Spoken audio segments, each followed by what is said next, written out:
Before you speak, before the criticism forms on your lips, before you decide what's wrong with them, stop. Look inward first. This is not weakness or silence in the face of wrong. This is something far more courageous than criticism. It is honesty about yourself. Jesus delivered one of the most uncomfortably precise teachings ever spoken. Why do you notice a splinter in your brother's eye, but do not perceive the wooden beam in your own eye? He didn't say the splinter wasn't real. He didn't say your brother has no faults. He said, deal with the beam first. The plank in your own eye distorts everything you see. Your judgment, your criticism, your concern about another person, all of it passes through the lens of your own unexamined wounds, fears, pride, and sin. Until you look at yourself honestly, you cannot see others clearly. Real self-awareness is not journaling feel-good thoughts about yourself. It is standing before the mirror of truth and not flinching. It asks hard questions. Why does this bother me so much? Is it truly about justice, or is it about my ego? Have I done the same thing, perhaps in a different way, in a different season? What wound in me is being triggered right now?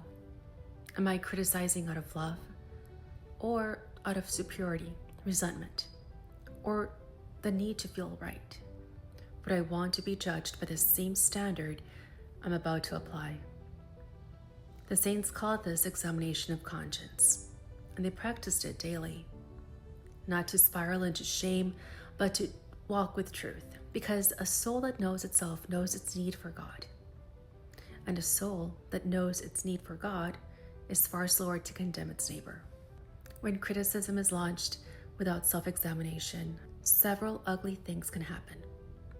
Pride masquerades as principle. You're not actually standing for truth.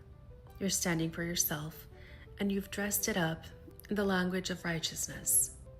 Wounds get projected. The thing you hate most in others is often the thing you fear most in yourself. Relationships get destroyed not by the truth that needed to be said, but by the way it was said, with no humility, no love, no awareness that you too are broken. You become a stumbling block when your criticism is more about you than about helping the other person. You don't draw them toward truth. You push them away from it. Self-awareness is not an excuse for silence. It is not a command to never speak hard truths. It is not a call to accept sin quietly or pretend that wrong is right. The same Jesus who said, remove the plank from your own eye, completed the sentence. And then you will see clearly to remove the splinter from your brother's eye. Self-examination is the beginning of accountability. The person who has looked at themselves and still sees that something must be said, that person speaks with authority, with compassion, with credibility.